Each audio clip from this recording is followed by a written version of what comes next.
Au moins 2 militaires maliens ont été tués lors d'une bagarre avec des hommes de la société militaire privée russe qui a dégénéré, le 27 septembre, dans le camp militaire de cette localité du nord-est, proche du Niger. Voilà plusieurs mois que des tensions sont perceptibles entre les mercenaires de Wagner et certains militaires maliens, qui n'apprécient guère de recevoir des ordres de ces étrangers. Le mardi 27 septembre, dans la matinée, elles ont dégénéré dans l'enceinte du camp militaire d'Ansongo, dans le nord-est du pays, où cohabitent les forces armées maliennes, FAMA, et leurs supplétifs de la société militaire privée russe. Le 29 septembre, les forces armées maliennes, FAMA, a mené avec succès une opération de destruction d'une base terroriste dans le centre du pays, à 10 km de la localité de Makamé, dans la région de Mopti. À la suite de cette opération spéciale, les FAMA ont saisi les armes et munitions des combattants, ont été détruits leurs motos. Ces interventions viennent dans le cadre d'une résolution de la crise sécuritaire. À la tête du pouvoir, le président de la transition Assimi Goïta, joignant l'acte à la parole, décide de restaurer l'honneur et la dignité du peuple malien.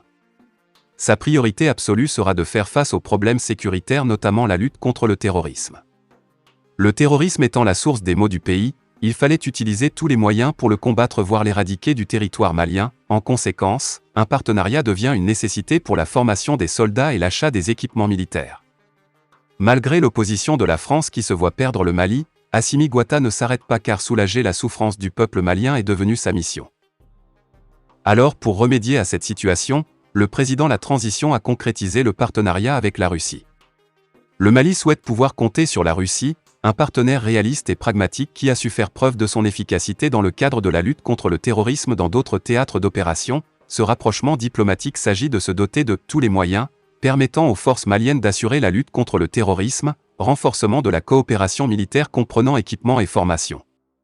Des instructeurs russes étaient présents sur le territoire malien dans le cadre d'un accord bilatéral entre Bamako et Moscou. De nouveaux armements ont été achetés et offerts par le nouveau partenaire. Ces différents acquis et le soutien indéfectible de la population à son armée ont requinqué le mental du soldat malien. Dès lors, la situation sécuritaire s'est améliorée. L'armée malienne monte en puissance. Les ennuis n'attaquent presque plus, la peur a changé de camp.